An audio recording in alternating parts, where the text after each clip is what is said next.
Hello students, this is Rao Sir's ICC Class 10 channel. So today I will start a new chapter from physics, calorimetry.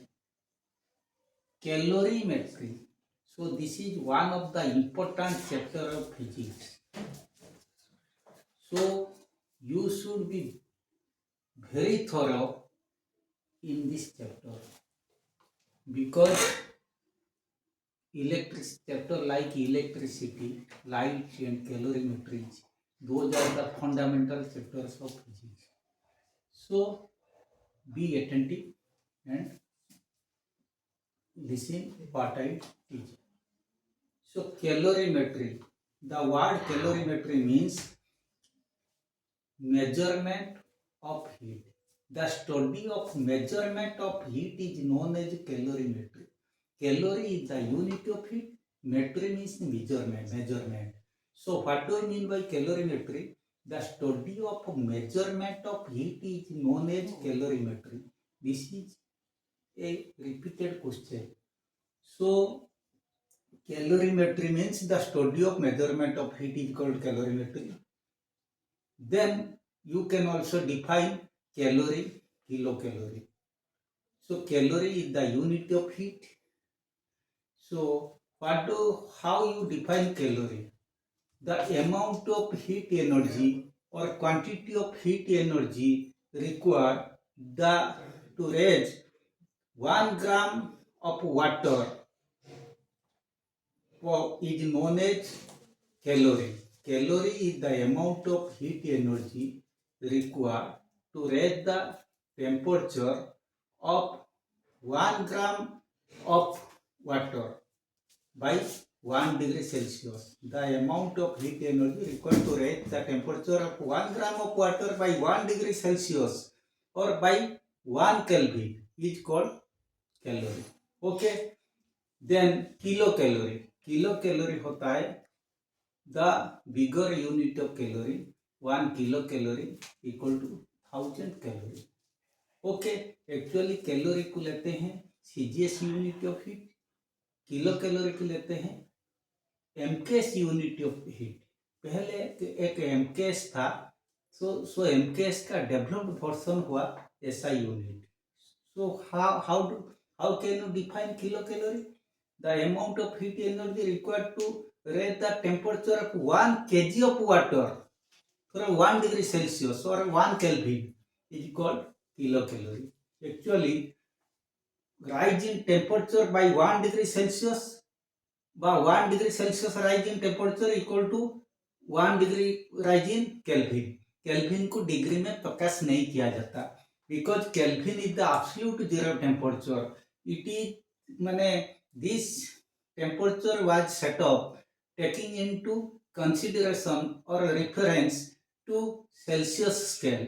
Because Celsius 0 से 100 तक होता है. इसका lower limit 0 होता है, upper limit 100 होता है. ओके. तो इसीलिए फारेनहाइट का 80 लोअर लिमिट, 212 अपर लिमिट. इसीलिए केल्विन जब एब्सोल्यूट जीरो स्केल जो प्रकाश किए वो सेल्सियस स्केल के साथ कंपेयर करके प्रकाश किए. वो क्यों होता है? जो मिनिमम था लोअर लेवल सेल्सियस स्केल में 0 था. केल्विन क्या बोले? -1, -2, -3, -4 ऐसे -274 तक गए, 273 तक. तो केल्विन ये बोले कोई भी बॉडी -1 में काम कर सकता, -2 में काम कर सकता, -3 में काम कर सकता. इससे -273 जब पहुंच गए तो ये बॉडी का मोलिकुलर मोशन सीज हो गया. तो -273 द एब्सोल्यूट जीरो टेम्परेचर.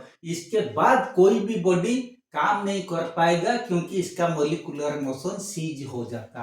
तब इसीलिए वो बोले तो मैं कोई डिग्री नहीं दूंगा, लेकिन सेल्सियस में अगर 2 डिग्री सेल्सियस, 2 नीचे से 273, सो 2 + 273 तो 275 केल्विन. तो इसी में डिग्री इस्तेमाल नहीं किया जाता.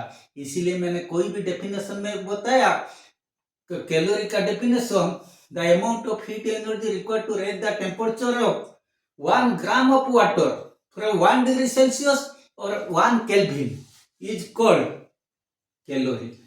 Kilocalorie क्या होता है? The amount of heat energy required to raise the temperature of 1 kg of water from 1 degree Celsius or 1 Kelvin, because 1 degree Celsius equal to 1 Kelvin. But Kelvin is the SI unit of temperature, because luckily 1 degree Celsius rise equal to rise in 1 Kelvin. दोनों समान होते हैं, इसलिए हम 1 kelvin के जगह में 1 degree Celsius ले सकते और 1 डिग्री सेल्सियस के जगह में 1 केल्विन ले सकते अकॉर्डिंग टू सिचुएशन. अगर कोई न्यूमेरिकल में दे रखा है डिग्री सेल्सियस, तो इसी में जो यूनिट इस्तेमाल होगा वहां पर डिग्री सेल्सियस लेंगे. अगर टेम्परेचर केल्विन में दिया हुआ तो पर डिग्री केल्विन लेंगे. According to situation we should take the either degree Celsius or Kelvin, but 1 degree rise in Celsius equal to 1 degree rise in Kelvin. Okay, so calorie हुआ CGS unit, kilocalorie हुआ MKS unit. So 1 kilocalorie equal to 1000 calorie. Okay, ये complete हो गया. जैसे 1 kilometre 1000 metre. तो अब इसके बाद आ जाएगा SI unit of heat is joule. Okay, तो इसके बाद हम पढ़ेंगे जूल एसआई यूनिट का एसआई यूनिट ऑफ हीट होता है. ओके, 1 कैलोरी, ये रिलेशन भी आता है कभी कभी. 1 कैलोरी इक्वल टू 4.2 जूल और 1 joule equal to 0.24 calorie. This relationship is also important. Okay, then we can say SI unit of heat is joule. तुम लोग ऑलरेडी पढ़ चुके हो. हीट जैसे एनर्जी का यूनिट जूल होता है, एक लॉ ऑफ थर्मोडायनामिक्स होता है और law of conservation of energy होता है. Energy is neither created not destroyed, it can change from one form to other. तब जब एनर्जी मैकेनिकल एनर्जी का यूनिट है, वर्क का यूनिट जूल रहता है, तब हीट का यूनिट भी जूल लिया जाता है. जूल एक साइंटिस्ट, इसका नाम पर वो जूल यूनिट आता है. तब हम कहेंगे work and heat are interconvertible to each other. तब इसका कहने का मतलब हीट होता, हीट का यूनिट जूल, वर्क का यूनिट ऑल्सो जूल. हम जितना मैकेनिकल वर्क एक सिस्टम को देंगे, जितना हीट एनर्जी प्रोड्यूस होगा, ये हीट एनर्जी का अमाउंट ये मैकेनिकल एनर्जी का अमाउंट के साथ समान. तो इसलिए हीट एक एनर्जी होने पर भी हम इसे जूल लेते हैं. Okay, then next thing. Okay, experimentally it is found U equal to mc delta T. इसका मतलब heat given to a substance, अगर कोई सब्सटेंस को हम हीट दिए तब it is directly proportional to the mass of the body to rise in temperature and in other word और U equal to mc delta T, where C is known as the specific heat capacity of the substance. Specific heat capacity of the substance is the characteristics property of the substance. It is different for different substances. इसका कहने का मतलब होता है, जैसे हम पढ़े थे ये लाइट चैप्टर में जो रिफ्रैक्टिव इंडेक्स पढ़े थे, तो refractive index is the characteristic property of the substance. प्रत्येक सब्सटेंस का रिफ्रैक्टिव इंडेक्स प्रत्येक मीडियम का अलग अलग होता है. ऐसे यहाँ पर भी कोई भी सब्सटेंस का माने स्पेसिफिक हीट कैपेसिटी अलग होता है.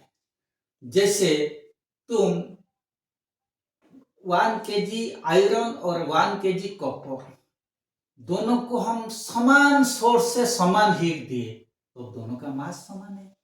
तब हम समान क्वांटिटी ऑफ हीट समान प्रोवाइड किए, लेकिन आयरन अलग हीट होगा, इसका क्वांटिटी अलग रहेगा, कॉपर अलग होगा, कॉपर थोड़ा ज्यादा हीट हो जाएगा। भाई एक ज्यादा हो जाता है, कम क्यों होता है? ओहो, समान मास होने पर भी इनका कैरेक्टरिस्टिक्स प्रॉपर्टी कुछ अलग होता है, that is specific heat capacity के वजह से वो अलग अलग अमाउंट में हीट माने खुद होते हैं। तो अब ये बात वही होता है, एक टीचर तुम लोग को पढ़ाते हैं, जब टीचर 5 बच्चों बैठे हैं या 50 बच्चों बैठे हैं, एक टीचर पढ़ाता लेकिन सब समान ढंग में रिसीव नहीं करते, कौन अच्छा रिसीव करता, कौन मीडियम रिसीव करता, कौन कम रिसीव करता।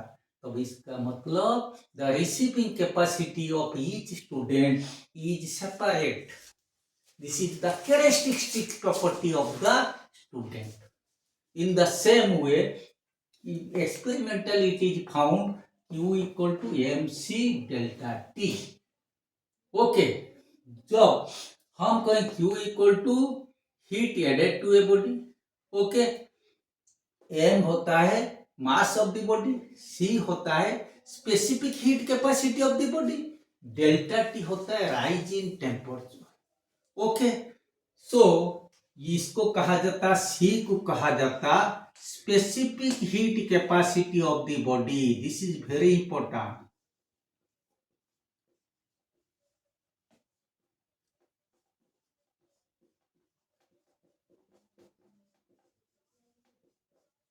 Of the body. अभी हम देखेंगे what is the SI unit of C. Okay,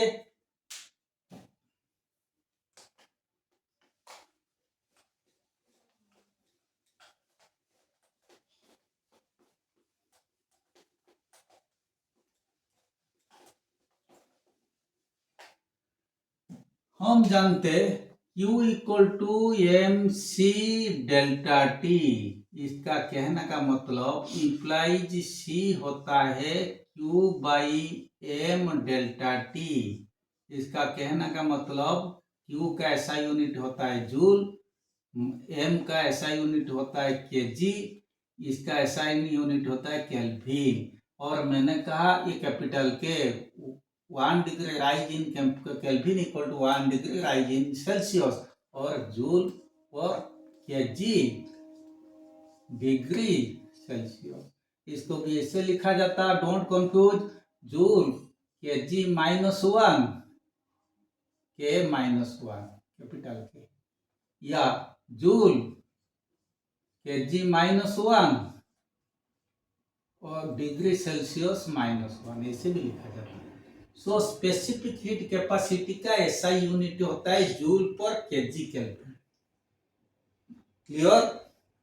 मैं एक बार तुम लोग को बताना चाहूंगा, calorimetry means the study of measurement of heat is called calorimetry. Calorie heat का यूनिट होता है, वो एक्चुअली सीजीएस यूनिट। इसके आधार पर हम जो हीट को मेजरमेंट करते हैं, इसीलिए उससे कैलोरीमेट्री कहा जाता। इसके बाद कैलोरी का definition, amount of heat energy required to raise the temperature of 1 gram of water for 1 degree Celsius और 1 kelvin is called calorie.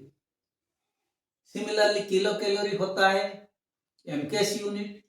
MKS unit का इसको डिफाइन भी कर सकते, amount of heat energy required to raise the temperature of 1 KG of water for 1 degree Celsius और 1 kelvin is called kilo calorie. 1 kilo calorie equal to 1000 calorie. Clear?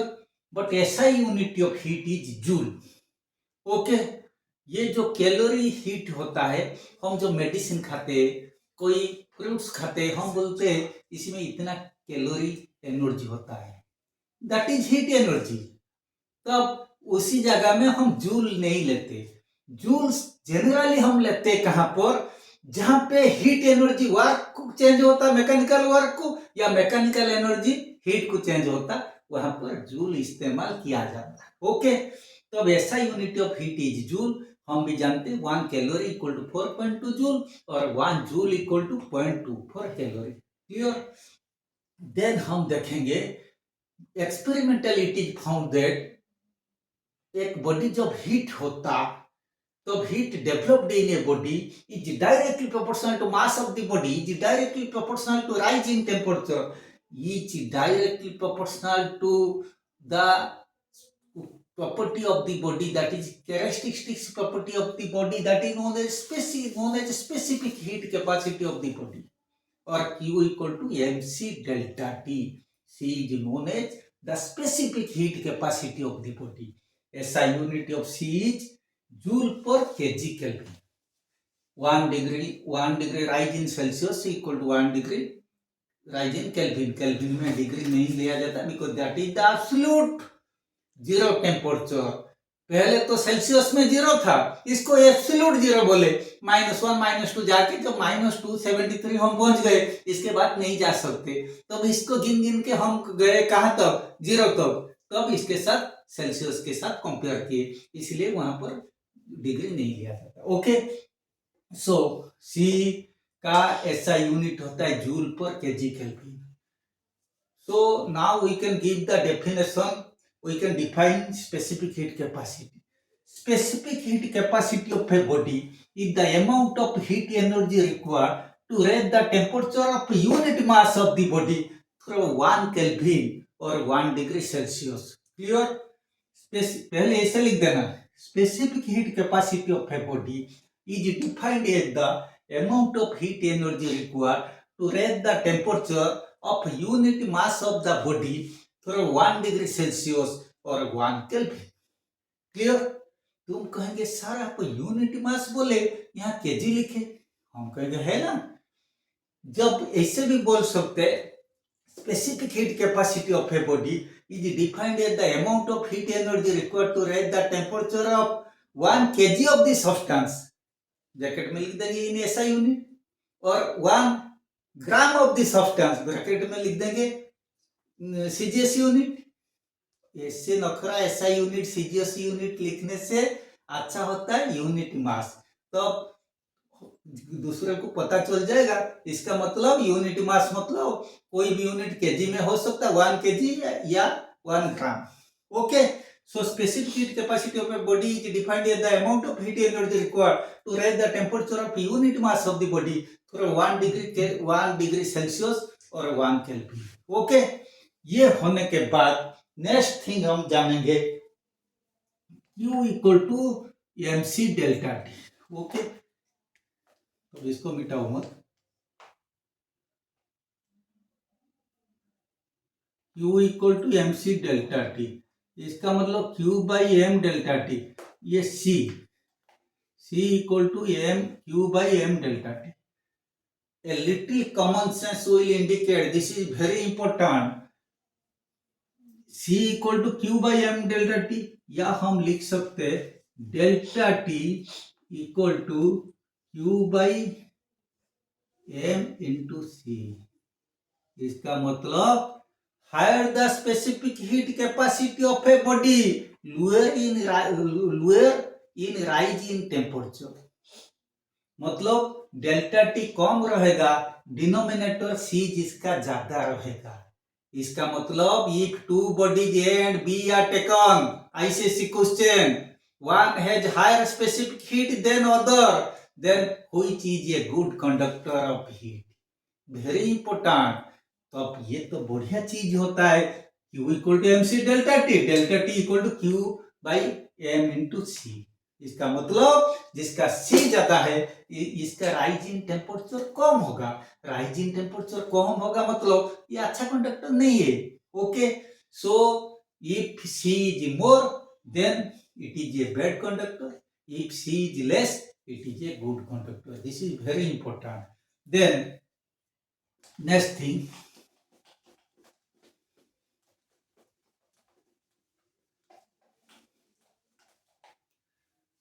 So Q equal to mc delta T, इसको हम लिख सकते Q equal टू C dash delta T, होया C dash equal to m into C. C dash is known as heat capacity. Heat capacity और thermal capacity.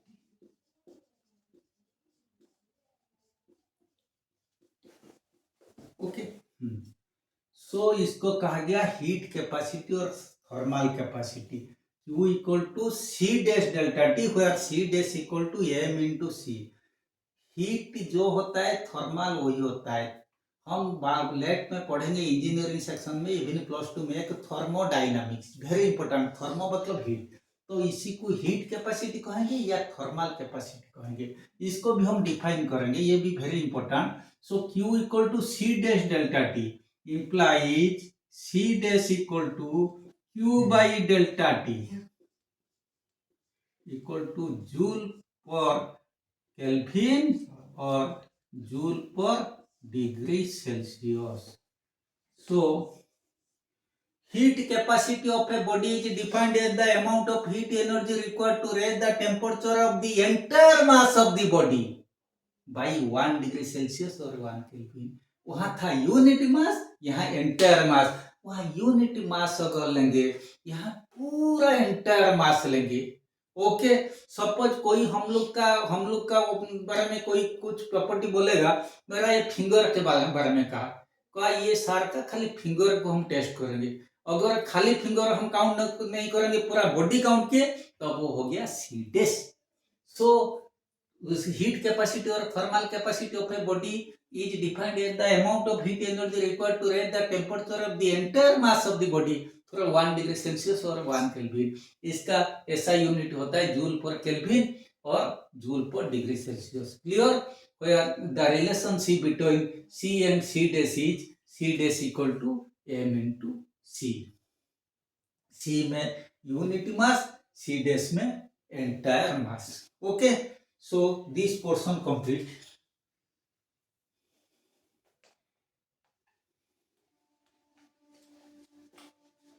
Maximum time वो heat capacity, thermal capacity, इसका ऊपर न्यूमेरिकल आने का chance है।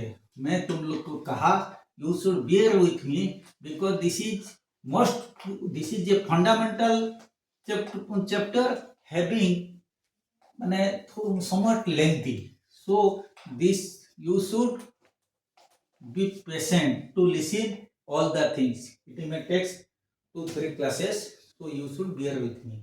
Okay, then एक होता है कैलोरी मीटर। कैलोरी मीटर क्या होता है?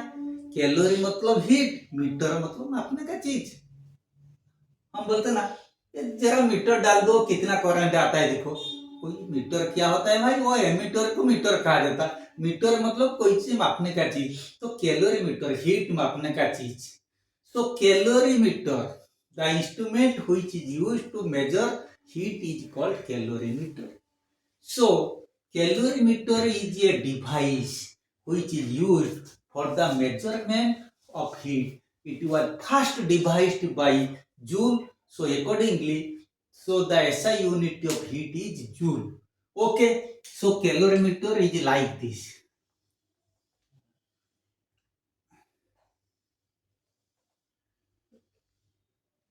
ये होता है तुम लोग का, देखो ये सब इंसुलेटिंग मटेरियल लाइक वूल इसमें रहता।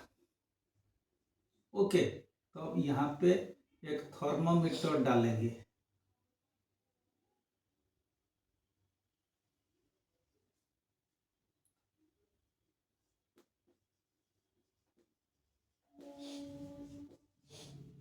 और यहाँ पे एक स्टेयर रोल ले लेंगे।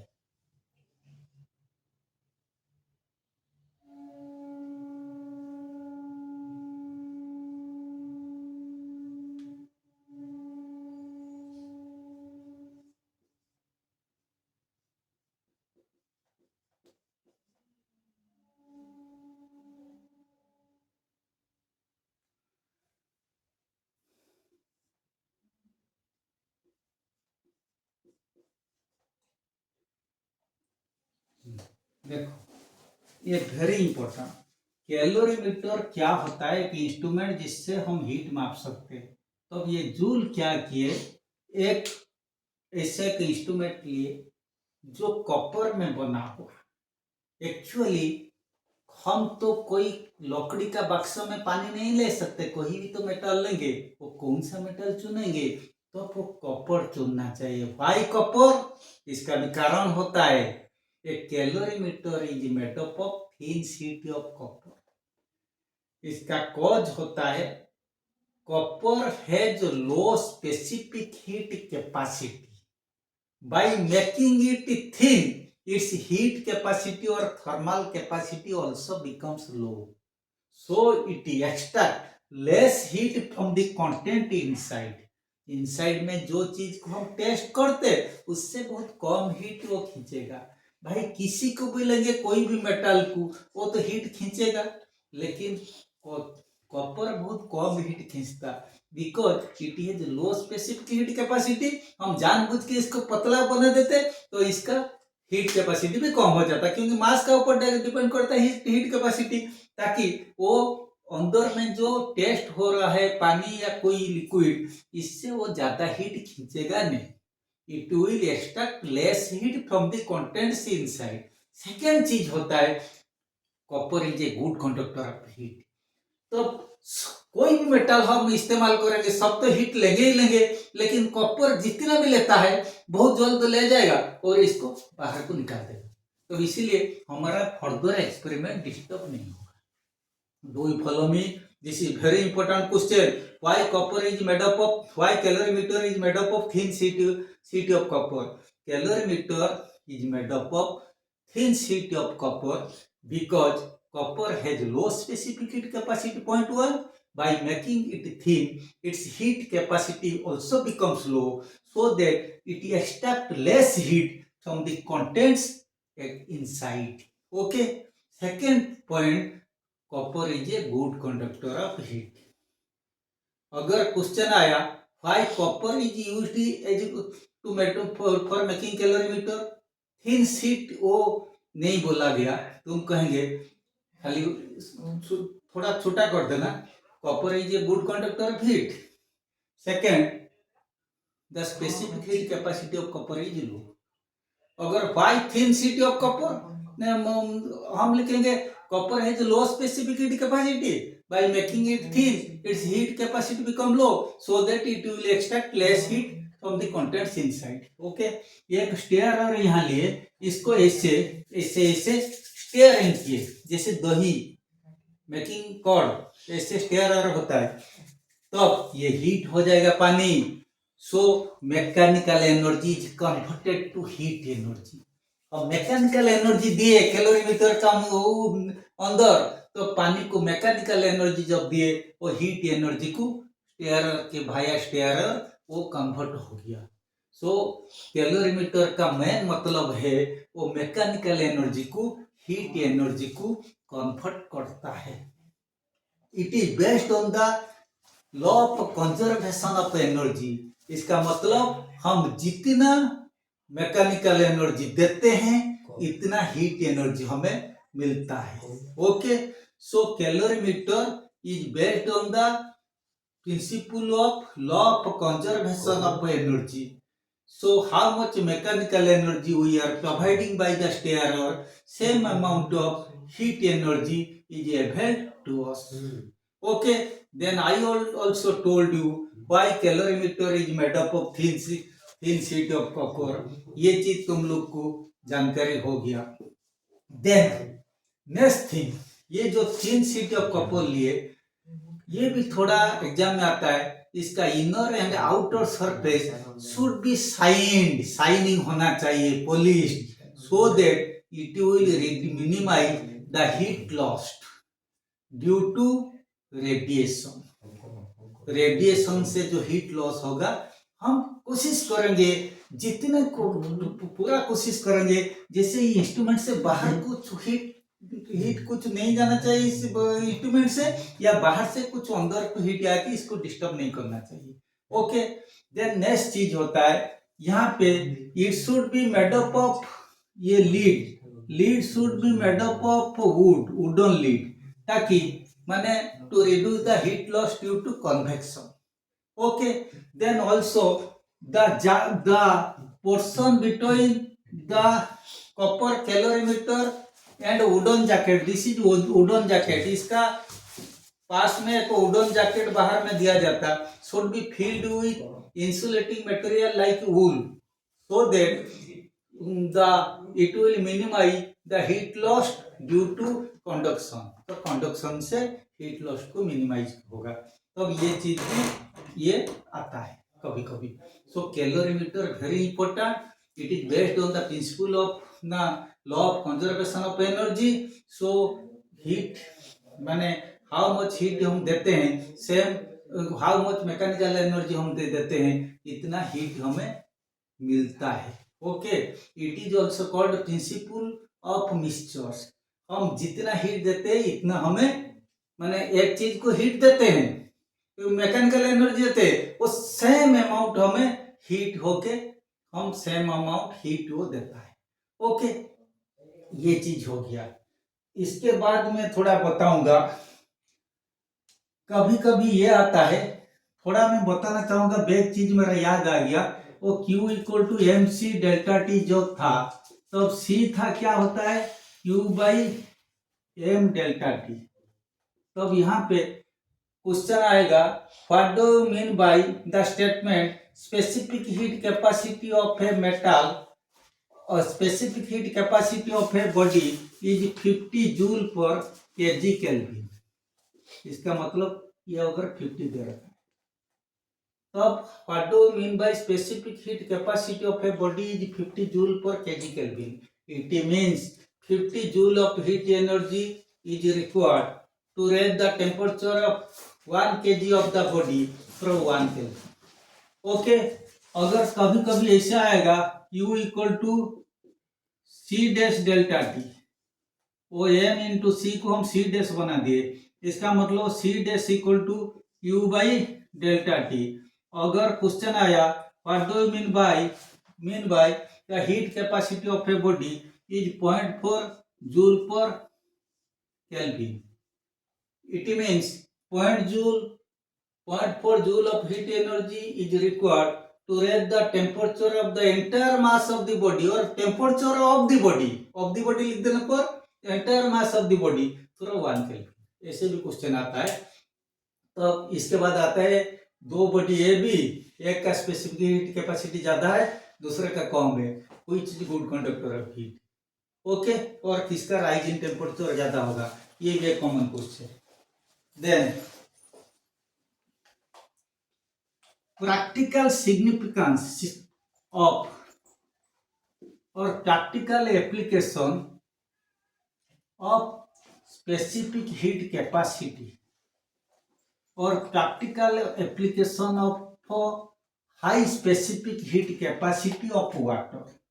सबसे बेहतर चीज होता है वाटर का स्पेसिफिक हीट कैपेसिटी हाई, पानी का सबसे ज्यादा स्पेसिफिक हीट कैपेसिटी होता है, और इसका प्रैक्टिकल एप्लीकेशन बहुत सा जगह में होते हैं, समझे।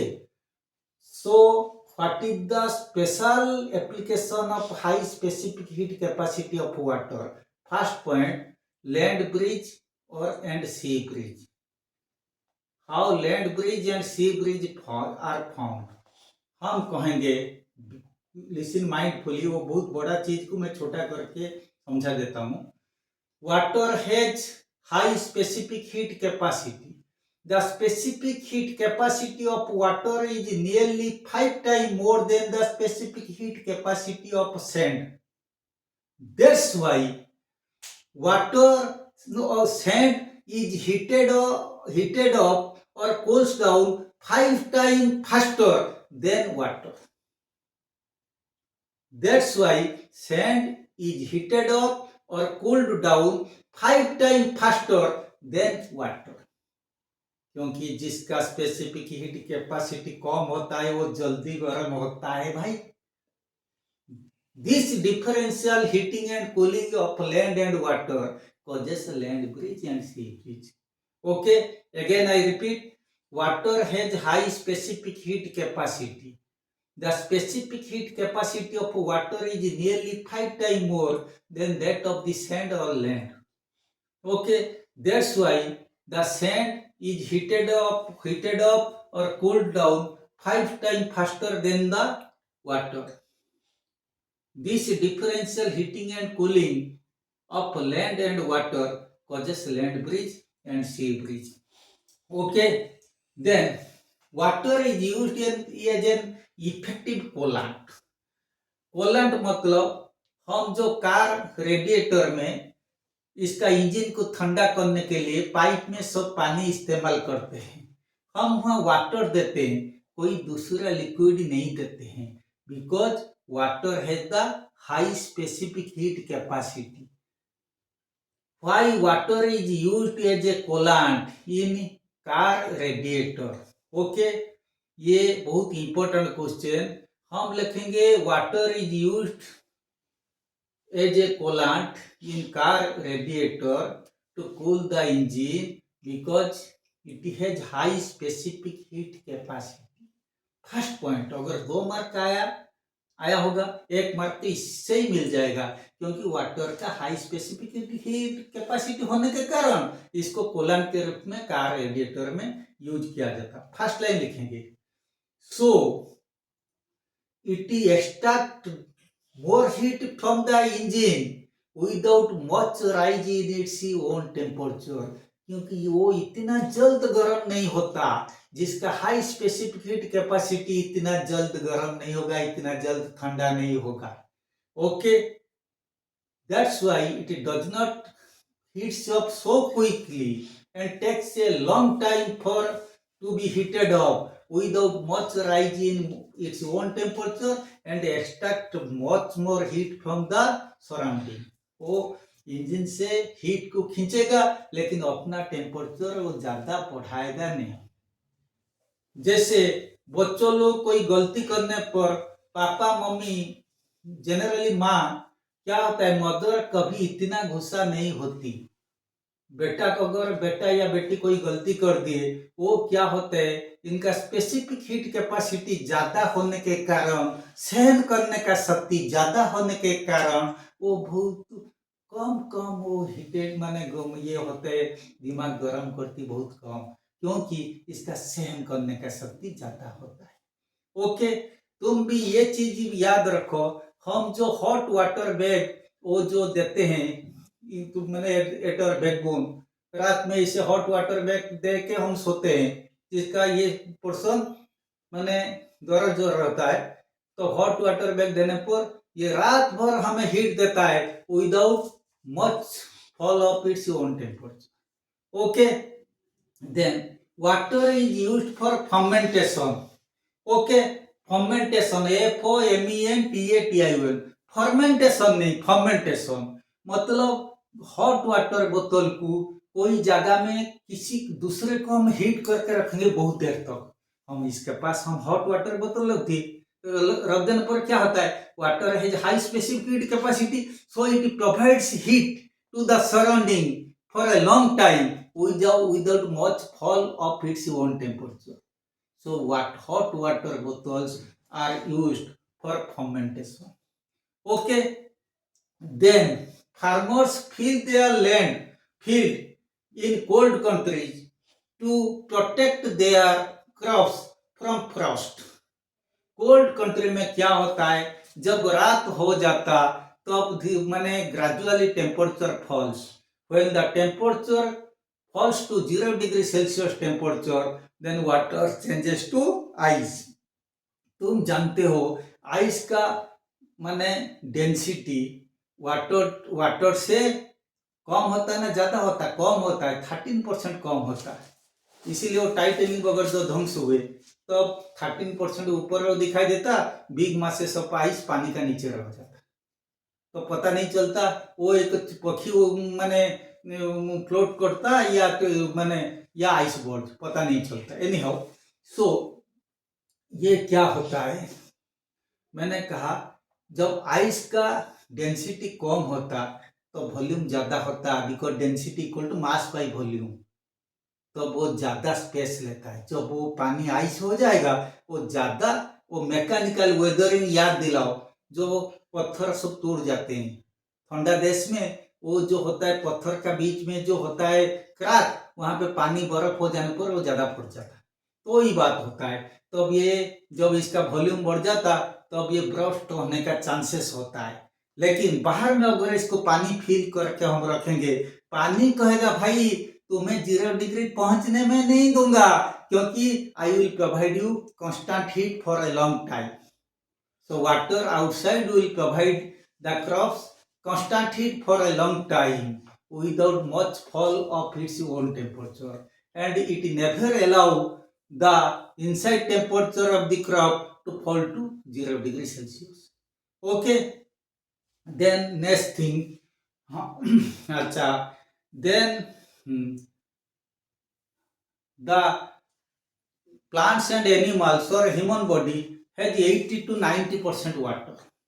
हम लोग का बॉडी का अंदर 80 से 90% वाटर इसीलिए होता है because we are warm blooded animal, so that to maintain the equilibrium of heat throughout the year. गर्मी का टाइम में जितना हीट, सर्दी टाइम में भी इतना हीट, ऑलमोस्ट सेम हीट। बाहर का टेम्परेचर इधर उधर होने पर हमारे ऊपर असर नहीं पड़ता, क्योंकि हमारे बॉडी में ज्यादा 80-90% पानी होने के कारण। ओके, देन नेक्स्ट चीज होता है, ये तो मैंने बोल दिया significance of high specific heat capacity of water, then significance of high heat capacity. Okay, the base of cooking pan is made thicker. मतलब याद दिलाओ, एक पतला कुकर लेंगे, माने कुकिंग पैन लेंगे, एक मोटा सा लेंगे जिसका बेस मोटा हो। इसमें मोटा वाला में ज्यादा अच्छा रिसाई होगा, अच्छा कुकिंग होगा। क्यों? Because if the base of the cooking pan is made thicker, then mass ज्यादा है, सो इट्स हीट कैपेसिटी और thermal capacity will become high.